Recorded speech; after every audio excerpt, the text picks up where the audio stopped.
નમસ્તે વિદ્યાર્થી મિત્રો, ધોરણ 11 વિષય અર્થશાસ્ત્ર, પ્રકરણ નંબર 6 બજાર, જેમાં આજે આપણે હરીફાઈ આધારિત બજારના પ્રકારોમાં નંબર 1 પૂર્ણ હરીફાઈ વાળું બજાર એના વિષયનો અભ્યાસ કરશું અને સમજૂતી પ્રાપ્ત કરશું. તો પૂર્ણ હરીફાઈ એટલે કે પરફેક્ટ કોમ્પિટિશન, અંગ્રેજીમાં એને પરફેક્ટ કોમ્પિટિશન કહેવામાં આવે છે. તો પૂર્ણ હરીફાઈ વાળું બજાર એક આદર્શ બજાર છે, પરંતુ તે માત્ર એક સૈદ્ધાંતિક શક્યતા બની રહે છે. વાસ્તવમાં ખેતી ક્ષેત્રને બાદ કરતા પૂર્ણ હરીફાઈના લક્ષણો ભાગ્યે જ જોવા મળે છે, કારણ કે પૂર્ણ હરીફાઈવાળા બજારની તમામ શરતો એક સાથે ભાગ્યે જ સંતોષાય છે. અર્થશાસ્ત્રમાં પૂર્ણ હરીફાઈવાળા બજારનો અભ્યાસ ખૂબ અગત્યનો ગણવામાં આવે છે, કારણ કે આ અભ્યાસને આધારે બજારની મોટાભાગની લાક્ષણિકતા કે શરતોથી પેઢીની વર્તણૂકને સમજી શકાય છે. તદુપરાંત તે ઇજારાયુક્ત હરીફાઈ અને અલ્પહસ્તક ઇજારાવાળા બજારોને સમજવા માટે પણ ખૂબ ઉપયોગી થાય છે. તો પૂર્ણ હરીફાઈવાળું બજાર એક માત્ર આદર્શ છે. કૃષિ ક્ષેત્ર, ખેતી ક્ષેત્ર સિવાય એ ભાગ્યે જ ક્યાંય એના લક્ષણો જોવા મળે છે, કારણ કે એની જે શરતો છે એ એક સાથે સંતોષી શકાતી નથી. અર્થશાસ્ત્રના કેટલાક સિદ્ધાંતોને સમજવા માટે પૂર્ણ હરીફાઈવાળા બજારનો આધાર લેવામાં આવે છે. દાખલા તરીકે આપણે પૂર્ણ હરીફાઈવાળા બજારમાં કિંમત નિર્ધારણ પ્રકરણ નંબર 4 પુરવઠાની અંદર માંગ અને પુરવઠાના પરિબળોના આધારે કિંમત નિર્ધારણની પ્રક્રિયા સમજ્યા, તો એ પૂર્ણ હરીફાઈના સંદર્ભમાં આપણે સમજેલા હતા. એની વ્યાખ્યા જોઈએ. શ્રીમતી જોન રોબિન્સનના મતે પૂર્ણ હરીફાઈ ત્યાં અસ્તિત્વ ધરાવે છે જ્યાં ઉત્પાદકની ઉત્પાદિત વસ્તુની માંગ સંપૂર્ણ મૂલ્ય સાપેક્ષ હોય. તો માંગની સંપૂર્ણ મૂલ્ય સાપેક્ષતા જે પ્રકાર છે, સંપૂર્ણ મૂલ્ય સાપેક્ષ એટલે કિંમતમાં, વસ્તુની કિંમતમાં નજીવો ફેરફાર થાય તો વસ્તુની જે માંગ છે એમાં અનંત ગણો ફેરફાર થાય છે, અનંત ગણી વધે છે. બરાબર. દાખલા તરીકે કિંમતમાં 0.5 પૈસાનો જે છે એ ઘટાડો થાય, 50 પૈસાનો ઘટાડો થાય તો વસ્તુની કિંમતમાં, તો એની માંગ છે એ સતત ને સતત એમાં વધારો જોવા મળે છે, એ અનંત તરફ ગતિ કરતી હોય છે. એને સંપૂર્ણ મૂલ્ય સાપેક્ષ માંગ કહેવામાં આવે છે. નંબર 2, પ્રોફેસર લેફ્ટવિચના મતે પૂર્ણ હરીફાઈ એક એવી બજાર વ્યવસ્થા છે કે જેમાં બજાર કિંમતને અસર પહોંચાડી શકે તેટલી મોટી પેઢી સમગ્ર બજારમાં ન હોવા સાથે ઘણી પેઢીઓ સમાન મૂલ્યની વસ્તુઓનું વેચાણ કરે છે. એટલે કે કોઈ એવી મોટી પેઢી બજારમાં અસ્તિત્વ નથી ધરાવતી હોતી કે જે ચીજ વસ્તુની કિંમત ઉપર અસર પહોંચાડી શકે, બજાર કિંમતની અંદર ફેરફાર પોતાની મરજી મુજબ કરી શકે, તેવું લેફ્ટવિચના મતે જણાવવામાં. અને એવી પેઢીઓ જે છે એ વેચાણ કરતી હોય છે જે સમાન મૂલ્યની વસ્તુઓ જે છે એનું વેચાણ કરતી હોય છે. તો પૂર્ણ હરીફાઈના લક્ષણોનો અભ્યાસ કરીએ. Characteristics of perfect competition. તો અહીંયા 6 લક્ષણો છે. નંબર 1, અસંખ્ય વેચનારા અને અસંખ્ય ખરીદનારા. નંબર 2, સમાન મૂલ્યની વસ્તુઓ. નંબર 3, પેઢીઓની મુક્ત અવરજવર. નંબર 4, બજાર અંગેનું સંપૂર્ણ જ્ઞાન. નંબર 5, ઉત્પાદનના સાધનો સંપૂર્ણ ગતિશીલ હોય. અને નંબર 6, વાહન વ્યવહાર ખર્ચનો અભાવ જોવા મળે, એટલે કે શૂન્ય હોય. દરેક વિષયની વિસ્તૃત સમજૂતી મેળવીએ. નંબર 1, અસંખ્ય વેચનારા અને અસંખ્ય ખરીદનારા. પૂર્ણ હરીફાઈવાળા બજારની પ્રાથમિક શરત એટલે અસંખ્ય ખરીદનારા અને અસંખ્ય વેચનારા. એટલે કે આ બજારમાં ખરીદનારા અને વેચનારા અગણિત હોય છે, આપણે એને સરળતાથી ગણી શકતા નથી. આ બજારમાં અસંખ્ય વેચનારાઓ પૈકીનો કોઈ એક વેચનાર બજારના પુરવઠાનો ખૂબ નાનો અંશ વેચે છે, જેથી તે આખા બજારના પુરવઠા પર કાબુ ધરાવી શકતો નથી અને તેથી તે વસ્તુની બજાર કિંમત ઉપર અસર પહોંચાડી શકતો નથી. દાખલા તરીકે ઘઉંના એક ખેતરમાં ઘઉંનું ઉત્પાદન વધે કે ઘટે તેમ છતાં ઘઉંના કુલ જથ્થા પર અસર પડતી નથી. જેમ તહેવારોમાં ઉપયોગમાં લેવાતી નાના નાના બલ્બની હારમાળાઓ પૈકીનો એક ગોળો પ્રજ્વલિત ન થાય તો તે પ્રકાશના કુલ પ્રમાણ ઉપર અસર પહોંચાડી શકતો નથી. બરાબર. જે દિવાળીના તહેવારોની અંદર આપણે લાઇટિંગ કરતા હોઈએ છીએ, તો એ લાઇટિંગની અંદર સિરીઝની અંદર કોઈ એક બલ્બ છે કે ખામીવાળો થાય, આ બગડી ગયેલો હોય, તો એનાથી બાકીના બલ્બનો જે પ્રકાશ છે એના ઉપર અસર પહોંચતી નથી. તેમ વેચનાર આ બજારનો ખૂબ નાનકડો ભાગ હોય તે વસ્તુની કિંમત ઉપર પોતાનો પ્રભાવ પાડી શકતો નથી. એટલે કે જે પણ વેચનારાઓ હોય એ કુલ ઉત્પાદનનો જે બજારની અંદર કુલ પુરવઠો છે એનો ખૂબ નાનો ભાગ છે એ વેચતા હોય છે, નાનો અંશ વેચતા હોય છે, જેથી એ બજાર કિંમત પોતાની મરજી મુજબ વસૂલ કરી શકતા નથી, એના ઉપર પ્રભાવ પાડી શકતા નથી. જ્યારે ખરીદનારા પણ અસંખ્ય હોવાથી વેચનારની જેમ ખરીદનારાઓ પણ વસ્તુની બજાર કિંમત પર માંગના ફેરફાર દ્વારા અસર પાડી શકતા નથી.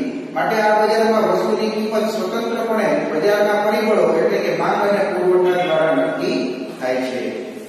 આમ પૂર્ણ હરીફાઈવાળા બજારમાં વસ્તુની કિંમત વસ્તુની માંગ અને પુરવઠા દ્વારા નક્કી થતી હોવાના કારણે વેચનાર બજારમાં માત્ર પ્રાઇસ ટેકર એટલે કે કિંમત સ્વીકારનાર બની રહે છે. બરાબર? તો વેચનાર છે એ માત્ર ને માત્ર પ્રાઇસ ટેકર બની રહે છે, પ્રાઇસ મેકર બની શકતો નથી, કિંમત એને સ્વીકારવી પડે છે. નંબર 2, સમાન ગુણની વસ્તુઓ. પૂર્ણ હરીફાઈવાળા બજારમાં બીજી અગત્યની બાબત સમાન ગુણની વસ્તુઓનું અસ્તિત્વ છે. સમાન ગુણની વસ્તુઓ એટલે વસ્તુઓ રૂપ, રંગ, ગંધ, કદ, સ્વાદ, આકાર, વજન, ગુણવત્તા વગેરે જેવી બાબતોમાં એક સરખી હોય છે. વસ્તુઓ બધી જ રીતે એક સરખી હોવાથી તેને એકરૂપ, સમરૂપ કે સરખી વસ્તુઓ તરીકે ઓળખવામાં આવે છે. અને આ જ કારણરૂપ આ બજારની તમામ વસ્તુઓ એકબીજાથી સંપૂર્ણ અવેજી હોય છે. એટલે કે એક વસ્તુના બદલામાં તેવી જ અન્ય વસ્તુનો વપરાશ જે છે એ કરી શકાય છે. આ બજારમાં વસ્તુઓ સમાન ગુણની હોવાથી વિવિધ ઉત્પાદકો કે વેચનારાઓ પોતાની વસ્તુની જુદી જુદી કિંમત લઈ શકતા નથી. જ્યારે ખરીદનારાઓ સમાન ગુણની વસ્તુઓ હોવાને લીધે તેમાં સામ્યતા જોતા જુદી જુદી કિંમત ચૂકવવા તૈયાર થતા નથી. સરવાળે આ બજારમાં વસ્તુની કિંમત એક સરખી જોવા મળે છે.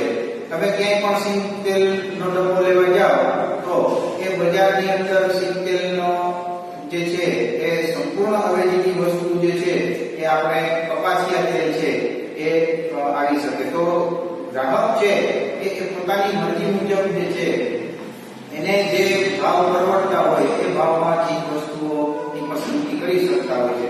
તો અહીંયા એક સમાન ગુણની વસ્તુઓ જે છે અહીંયા ખાસ અગત્યની બાબત પૂર્ણ હરીફાઈવાળા બજારની અંદર જે છે એ જોવા મળે છે. નંબર 3, પેઢીઓની મુક્ત અવરજવર. પૂર્ણ હરીફાઈવાળા બજારનું ત્રીજું મહત્વનું લક્ષણ પેઢીઓની મુક્ત અવરજવર છે.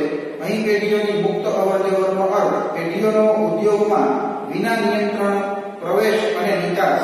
જ્યારે કોઈ ઉદ્યોગ અસામાન્ય નફાની સ્થિતિમાં હોય ત્યારે આવા અસામાન્ય નફાથી આકર્ષાઈ પેઢીઓ મુક્તપણે ઉદ્યોગમાં પ્રવેશે છે.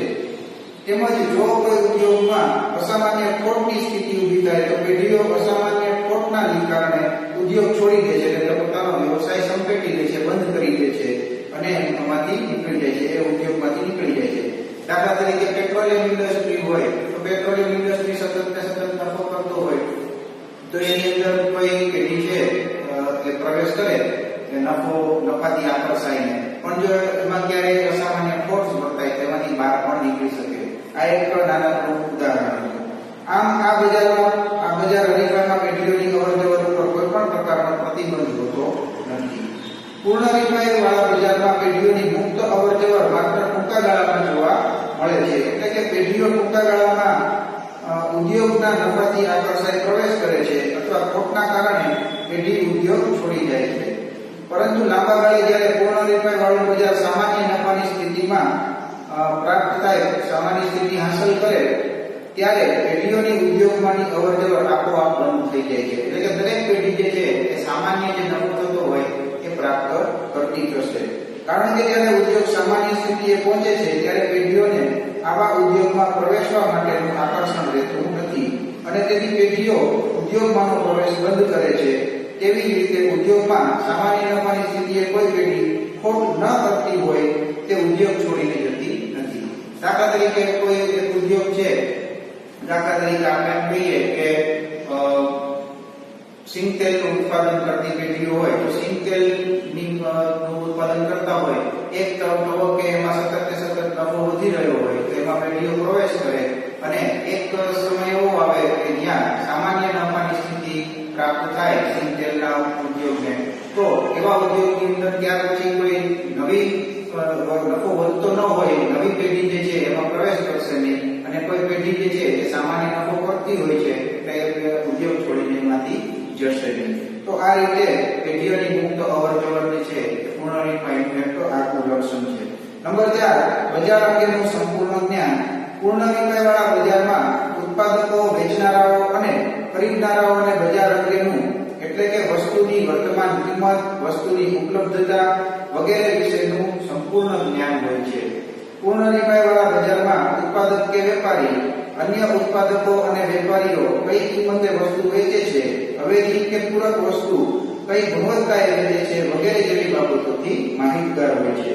આથી આવા સમાન ગુણી વસ્તુઓ ધરાવતા બજારમાં કોઈ એક ઉત્પાદક કે વેપારી વસ્તુની જુદી જુદી કિંમત લઈ કિંમત ભેદભાવ સર્જવામાં અસમર્થ હોય છે, કારણ કે બધા જ એકબીજાથી પરિચિત હોય છે. એકબીજાની ચીજ વસ્તુઓની ગુણવત્તા, એના ભાવ, બરાબર કિંમત આ બધાથી પરિચિત હોય છે. એટલે જુદી જુદી કિંમત ભેદભાવ કરી અને બજાર ઉપર પોતાનો પ્રભાવ ઉભો કરી શકતા નથી. તેથી આ બજારમાં વસ્તુની કિંમત એક સરખી પ્રવર્તે છે. પૂર્ણ રીફાઈવાળા બજારમાં ખરીદનારા એટલે ગ્રાહકો પણ વસ્તુની કિંમત અને ગુણવત્તા વગેરે જેવી બાબતોથી સંપૂર્ણ માહિતગાર હોય છે, જેના કારણે કોઈ એક ઉત્પાદક ખરીદનાર એટલે કે ગ્રાહક પાસેથી વધુ કિંમત લઈ શકતો નથી. ગ્રાહક અહીંયા છેતરાતો નથી, કહેવાનો મતલબ આમ ખરીદનાર, વેચનાર અને ઉત્પાદક પક્ષે બજાર અંગેનું સંપૂર્ણ જ્ઞાન હોવાથી બજારમાં એક સરખી કિંમત પ્રવર્તે છે, જેના કારણે આ બજારની માંગ રેખા સંપૂર્ણ મૂલ્ય સાપેક્ષ બને છે. એટલે કે અનંત માંગ રેખા જે છે જોવા મળે છે એ અનંત તરફ જાય છે, જે OX ધરીને X અક્ષને સમાંતર જોવા મળે છે. નંબર 5, ઉત્પાદનના સાધનો સંપૂર્ણ ગતિશીલ હોય છે. એટલે કે પૂર્ણ રીફાઈવાળા બજારમાં ઉત્પાદનના 4 સાધનો જમીન, મૂડી, શ્રમ અને નિયોજક સંપૂર્ણ ગતિશીલ હોય છે.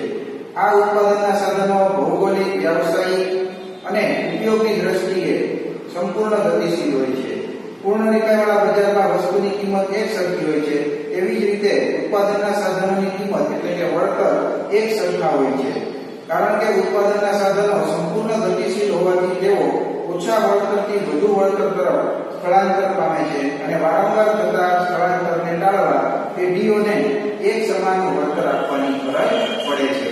તો ઉત્પાદનના 4 સાધનોને વળતર પણ સમાન ધોરણે પ્રાપ્ત થાય છે, એક સરખું પ્રાપ્ત થતું હોય છે. બરાબર, કોઈ એક ઉદ્યોગની અંદર જમીનના ભાવ છે કે અન્ય પેઢી પાસેથી અલગ અને અન્ય પેઢી પાસેથી અલગ એવું પ્રાપ્ત થઈ શકે નહીં. ભાડું જે નક્કી કર્યું હોય એ જ ભાડું બધા પાસેથી વસૂલ કરવાનું હોય છે. નંબર 6, વાહન વ્યવહાર ખર્ચનો અભાવ.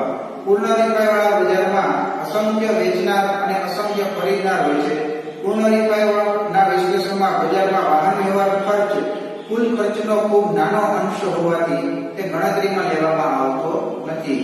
જેથી વાહન વ્યવહાર ખર્ચ શૂન્ય છે એમ સ્વીકારી લેતા વાહન વ્યવહાર ખર્ચની ગેરહાજરી આ બજારનું એક મહત્વનું લક્ષણ બને છે. તો અહીંયા જે ખર્ચ થાય છે માલ લાવવા લઈ જવા પાછળ, એ ખર્ચ છે એ નફા સામે ખૂબ જૂજ ખર્ચ તરીકે ગણવામાં આવે છે, નહીં જેવું ખર્ચ તરીકે એને લેખી દેવામાં આવે છે. માટે વાહન વ્યવહાર ખર્ચ જે છે એ અહીંયા શૂન્ય ધારવામાં આવે છે. એટલે કે વાહન વ્યવહાર ખર્ચનો અહીંયા અભાવ છે એવું એક પૂર્ણ રીફાઈવાળા બજારનું મહત્વનું લક્ષણ છે. ફરીથી પૂર્ણ રીફાઈવાળા બજારની આપણે વ્યાખ્યા જોઈ લઈએ. નંબર 1, પૂર્ણ રીફાઈ ક્યાં અસ્તિત્વ ધરાવે છે? જ્યાં ઉત્પાદકની ઉત્પાદિત વસ્તુની માંગ સંપૂર્ણ મૂલ્ય સાપેક્ષ હોય એવું શ્રીમતી જોન રોબિન્સને જણાવ્યું. બરાબર, તો માંગ કેવી હોય? સંપૂર્ણ મૂલ્ય સાપેક્ષ હોય. એટલે માંગ કિંમતમાં નજીવો ફેરફાર થાય, માંગમાં અનંત ગણો ફેરફાર થાય છે.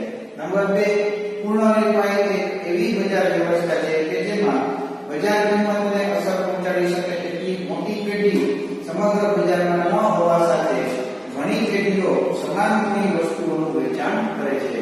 આવો પ્રોફેસર લેફ્ટવિચે જણાવ્યું. અને પૂર્ણ રીફાઈના લક્ષણો: નંબર 1, અસંખ્ય વેચનારા અને અસંખ્ય ખરીદનારા. નંબર 2, સમાન ગુણની વસ્તુઓ. નંબર 3, પેઢીઓની મુક્ત અવરજવર. નંબર 4, બજાર અંગેનું સંપૂર્ણ જ્ઞાન. નંબર 5, ઉત્પાદનના સાધનો સંપૂર્ણ ગતિશીલ. અને નંબર 6, વાહન વ્યવહાર ખર્ચનો અભાવ. અહીંયા આપણે પૂર્ણ હરીફાઈ વાળા